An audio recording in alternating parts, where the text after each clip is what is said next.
আম্মু আব্বুর অ্যানিভার্সারিতে কিভাবে সারপ্রাইজ দিলাম আর কি করলাম সব কিছু নিয়ে থাকবে আজকের ব্লগটা। তো হ্যালো এভরিওয়ান, আসসালামু আলাইকুম সবাইকে। এইগুলো হচ্ছে আম্মু আব্বুর জন্য গিফট কিনেছিল আর আমাদেরকে র্যাপিং করতে দিয়েছিল। আমরা সুন্দর করে র্যাপিং করে নিয়েছি, আমি আর আমার ছোট বোন। তারপর হচ্ছে আমরা ডেকোরেশনের কাজে লেগে যাই। আম্মু আব্বু কেউই আসলে জানতো না আমরা তাদের জন্য সারপ্রাইজ প্ল্যান করছিলাম।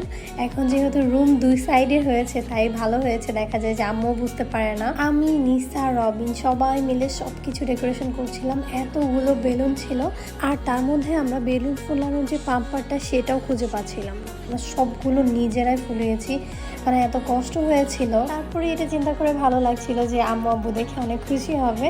তো আমরা যতটুকু পারি করেছি আর এত ঘেমে গিয়েছিলাম। এদিকে আবার কেক আনার একটা বিষয় আছে, কেকটা আমরা অর্ডার করে রেখেছিলাম। রাত 10টার দিকে যে আমরা কেক এনেছিলাম, আনার পর আমি নিজের হাতে রান্না করেছি।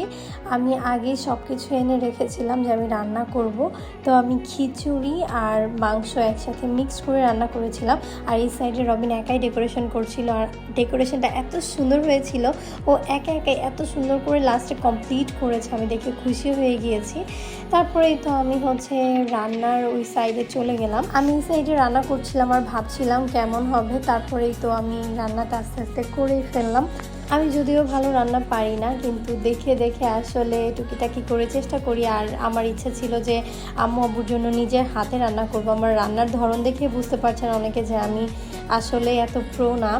তারপর আমি সব কিছু কমপ্লিট করলাম। তারপর সবাই মিলে সালাদ বানালাম। আমরা তিনজন মিলেই মেনলি সব কাজগুলো করেছি।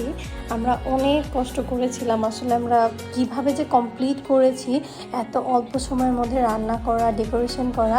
আমাদের টাইম একটু বেশি লেট হয়ে গিয়েছিল, আমাদের আগে কাজ শুরু করা উচিত ছিল, আমরা একটু দেরি করে ফেলেছিলাম। তারপর আর কি আব্বুকে নিতে গেলাম, আব্বুকে নিয়ে আসলাম। আব্বু আসলে গ্যারেজে ছিল।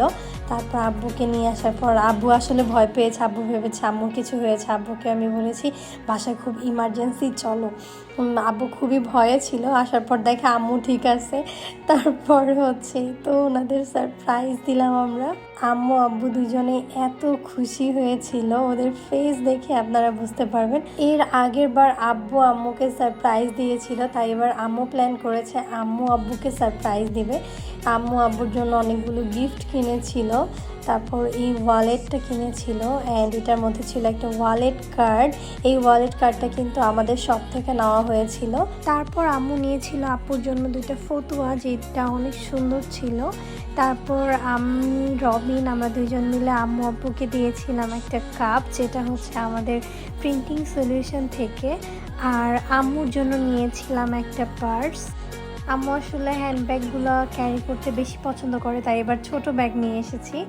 আর আরেকটা নিয়ে এসেছিলাম ফ্রেমটা আম্মু অনেক পছন্দ করেছে, আব্বু অনেক পছন্দ করেছে। আমাদের সবার ছবি দিয়ে একটা ফ্রেম করা হয়েছে। আপনারাও চাইলে কিন্তু আমাদের প্রিন্টিং সলিউশন থেকে এরকম ফ্রেমগুলো নিতে পারেন। এই ফ্রেমগুলো কিন্তু গিফট করার জন্য একদম পারফেক্ট আর খুবই সুন্দরও লাগে দেখতে। আমি ক্যাপশনে আমাদের পেজ লিঙ্ক দিয়ে দিব, আপনারা চাইলে অর্ডার করতে পারেন। এরপর আব্বু আম্মু মিলে কেক কাটিং করলো আর কেকটা অনেক বেশি মজা ছিল, আমি পেজ লিঙ্ক দিয়ে দিব।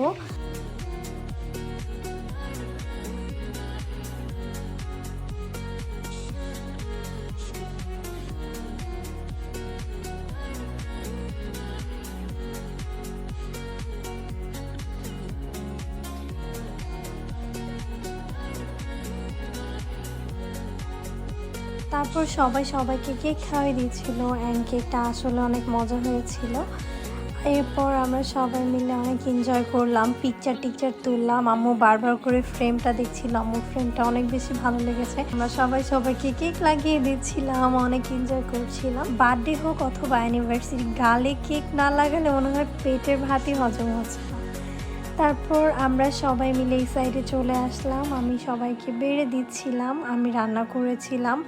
আর এই জায়গায় নিসাও সার্ভ করতে হেল্প করছিল। দুইজন মিলে আসলে সুন্দর করে সার্ভ করে দিচ্ছিলাম। আমরা সবাই মিলে একসাথে খেতে বসলাম আর খুব ভালো লাগছিল। সবাই আসলে একসাথে সময় কাটাতে অনেক বেশি ভালো লাগে। আর আমি খুবই এক্সাইটেড ছিলাম, কারণ আমি নিজের হাতে রান্না করেছি। আম্মু আব্বু খুবই পছন্দ করেছিল, বলেছে আমার রান্না নাকি অনেক ভালো হয়েছে।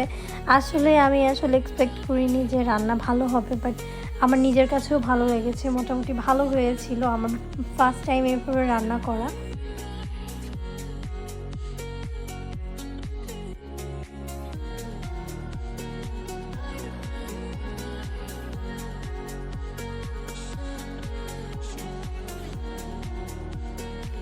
এরপর আমরা খাওয়া দাওয়া শেষ করি অ্যান্ড এটা ছিল আমার নেক্সট আরেক দিনের ব্লগ। আমরা হচ্ছে পরের দিন বের হয়েছিলাম বিকালে, টেস্টি টুইস্টে গিয়েছিলাম খাওয়া দাওয়া করার জন্য।